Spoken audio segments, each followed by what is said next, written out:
Assalamualaikum warahmatullahi wabarakatuh. Hello everyone. Let me introduce myself. My name is Rizky. You can call me Eki. I am from the English Education Study Program Class C 2021, Faculty of Teacher Training and Education at University of Sulawesi Barat. So I will read to sociolinguistic rules of speaking. Traditional linguistic research has focused most of its attention on exploring linguistic competence, i.e., the rules that govern the grammar, vocabulary, and pronunciation of a language. This approach may have reinforced widespread but erroneous belief about second language learning, namely, the acquiring linguistic competence will be enough for you to become an effective communicator in the second language. Of course, you need this knowledge in order to produce correct speech in the second language. Sociolinguistics agree, however, that linguistic competence by no means guarantees successful communication. Its crucial shortcoming is that it does not ensure that you can understand and produce socially appropriate speech in the second language. To see what sociolinguistic means, consider the following conversation and its outcome. This conversation between a U.S. host and a foreign student is hypothetical, but the same type of situation has been documented and discussed in the research literature. Reben 1983, Thomas 1983. U.S. host, would like some more dessert? Do you have some? Student, no, thank you very much. The host changed the topic of conversation and doesn't mention dessert again. The student really did want more dessert, but was trying to impart quality by focusing. He remains hungry and might even feel offended because the host has not referred of the offer.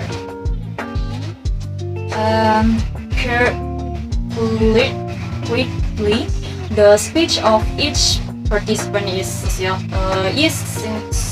linguistically correct. What is actually clear, however, is the breakdown of communication has occurred in the situation. The student has communicated to the host a false impression of his, which he does in fact one more dessert. The host, for her part, has interpreted the result as a going on one. On the other hand, the host, attempting to be attentive and polite, might somehow be giving the opposite impression to the student. Neither participant in the conversation realizes thought the choice has been a misunderstanding. For social linguists, such misunderstanding offered evidence for the existence of sociolinguistic rules of speaking. Just as the grammar, vocabulary, and phonological rules of our linguistic competence help us produce sociolinguistically correct speech. The sociolinguistic rules enable us to understand and produce socially and culturally appropriate speech. They are equist and athlete, usually consciously by members of a given culture. In our example, the most of following a sociolinguistic rule in his culture, which status the helper of more food or met once, or a must twist. The student, on the other hand, plays a role from his own culture, which states that you should never accept the first offer, or even the second offer, of more food in his culture. It is polite to wait until the third of food offer which he knows will come. There is expensive empirical data to support both the claim that sociolinguistic rules of speaking exist and that they may differ from culture to culture. Christopher 1982 reports the relative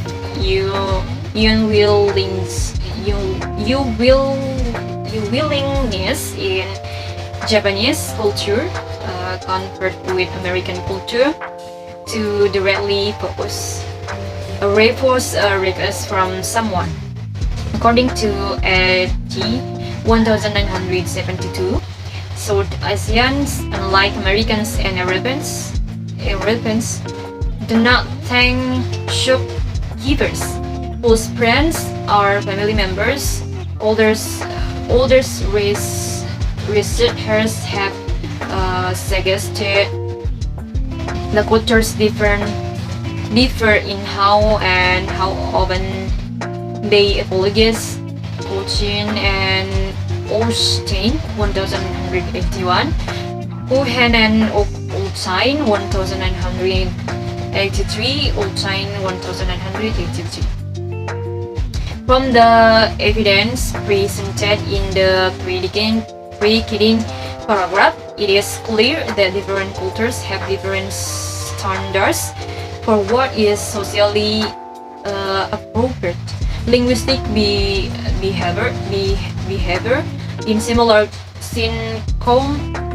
circumstances, while taking apologies, accepting and refusing are probably universal activities.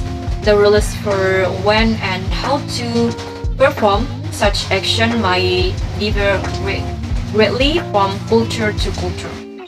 Does it follow, however, that second language learners need to master the rules of the culture whose language they are learning?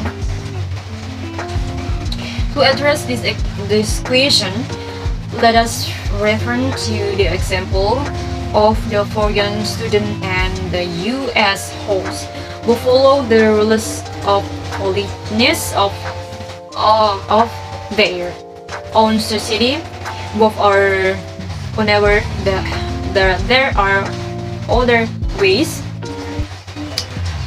to show politeness. What is especially significant is the student is already beginning to judge the host negatively.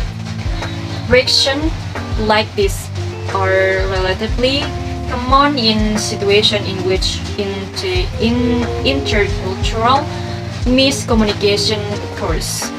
One typical response is to jump to a conclusion and to attribute a negative quality. In this case, lack of politeness to the person whose language has understood linguistically but misinterpreted sociolinguistically. Learners of a second language therefore need to be aware that the rules for polite interaction are not universal. Students should should be able to identify situations in which the rules of the cultures are different. They must also be ready to modify their speech to conform to the social linguistic confrontations of the society they are in. Accomplishing these two tasks is not simple, but failure to do so will lead to misunderstandings that may have negative consequences for those who are involved. Okay, thank you very much. That's all. Wassalamualaikum warahmatullahi wabarakatuh.